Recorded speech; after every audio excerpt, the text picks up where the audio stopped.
Mi nombre es Oriana Montilla y mi grupo está conformado por Ignamar Apóstol y Vivian Nieste y mi persona. Nosotros somos el grupo número 6 y vamos a hablar sobre la interpretación de los contratos, la obligatoriedad de los contratos y la intangibilidad de los mismos.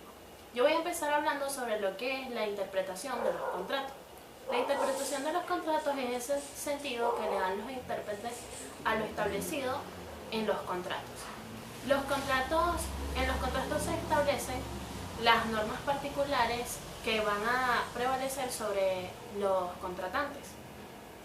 A diferencia de lo que ocurre con las leyes, cuando las condiciones cambian, el intérprete no tiene la posibilidad ni la potestad de cambiar lo que la voluntad de las partes esté establecido, alegando que las condiciones sociales hayan cambiado. Esto se debe al principio de la intangibilidad de los contratos. Se establece una sola excepción para lo anterior dicho, y es cuando se hayan dictado normas de orden público posterior a la celebración del contrato. Cuando estas normas impidan de alguna forma que los efectos queridos por los particulares se lleven a cabo o se puedan cumplir. ¿Cómo debe ser la interpretación de los contratos? Pues para esto se deben regir por lo establecido en las leyes. En nuestra ley venezolana se establece en el artículo 12 del Código de Procedimiento Civil que en la interpretación de los contratos o actos que presenten oscuridad, ambigüedad o deficiencia, los jueces se atendrán al propósito e intención de las partes o de los otorgantes, teniendo en mira las exigencias de la ley, de la verdad y de la buena fe. A simple vista se establece o se entiende que la interpretación de los contratos debe ser de forma gramatical, pero para descubrir si un contrato tiene una oscuridad, una ambigüedad o una deficiencia, hay que determinar o hay que interpretar el contrato en conjunto, ya que este mismo puede tener diferencias dentro del mismo o contradicciones entre sus cláusulas. Ahora bien, ¿cómo deben ser los métodos de interpretación? La doctrina establece dos tipos de métodos de la interpretación. En primer lugar tenemos el método subjetivo y en segundo lugar tenemos el método objetivo. El método subjetivo es aquel que busca cuál es la intención común de las partes. O sea, que cuál es o qué es lo que quieren las partes al contratar. La labor que debe realizar el intérprete en este tipo de método de interpretación es buscar la armonía entre las partes para así lograr que se cumpla con lo que ambas quieren o lo que ambas solicitan. En segundo lugar tenemos lo que es el método objetivo. El método objetivo se opone a lo establecido anteriormente con el método subjetivo. Y es porque ellos dicen que por qué se debería buscar la intención común de las partes cuando las mismas tienen voluntades o intenciones totalmente diferentes y contrarias.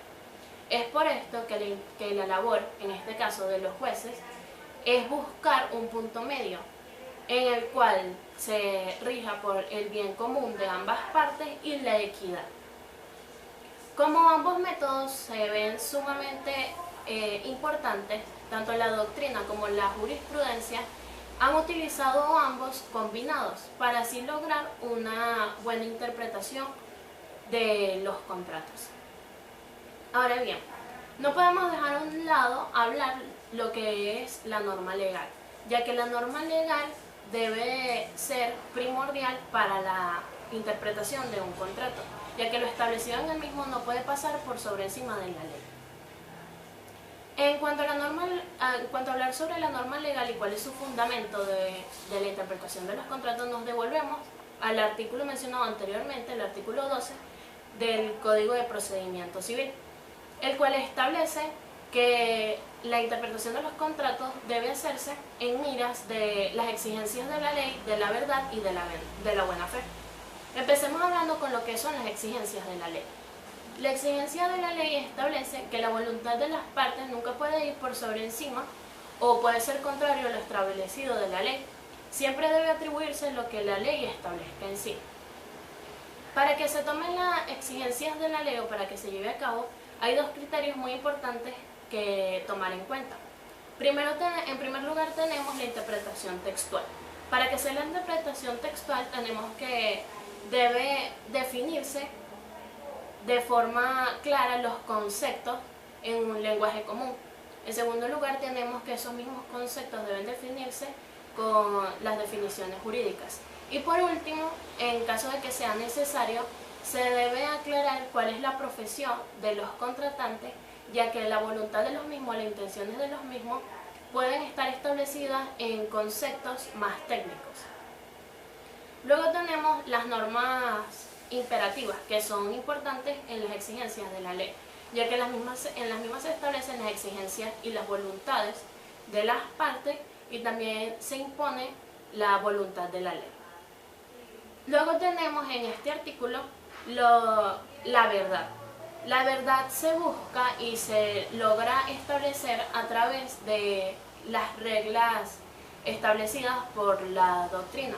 Estas reglas se tienen denominadas como reglas de lógica, en las cuales el juez debe buscar e indagar cuál es la verdad detrás de las intenciones establecidas por las partes, siguiendo las reglas dictadas por la doctrina. Por último, tenemos que la buena fe también entra como un principio o un requisito fundamental a la hora de interpretar, ya que nuestro Código Civil está establecido en el artículo 1160 que los contratos deben ejecutarse de buena fe y obligan no solamente a cumplir lo expresado en ellos, sino a todas las consecuencias que se derivan de los mismos contratos, según la equidad, el uso o la ley. ¿Qué quiere decir esto? Pues que la buena fe no es solamente, ya que los intérpretes no solamente tienen que buscar la buena fe o no tienen que actuar solamente ellos de buena fe a la hora de interpretar un contrato, ya que los mismos tienen que buscar la buena fe de parte de los sujetos y establecer cómo fue su comportamiento, siempre buscando el comportamiento ético de los mismos a la hora de la formación del contrato. Entonces se tiene que la buena fe no es nada más a la hora de interpretarlo, sino que a la hora de su formación también se tuvo que haber actuado de buena fe por parte de los sujetos contratantes. Esta fue toda mi exposición y ahora los dejo con mi amiga Inamara Porta.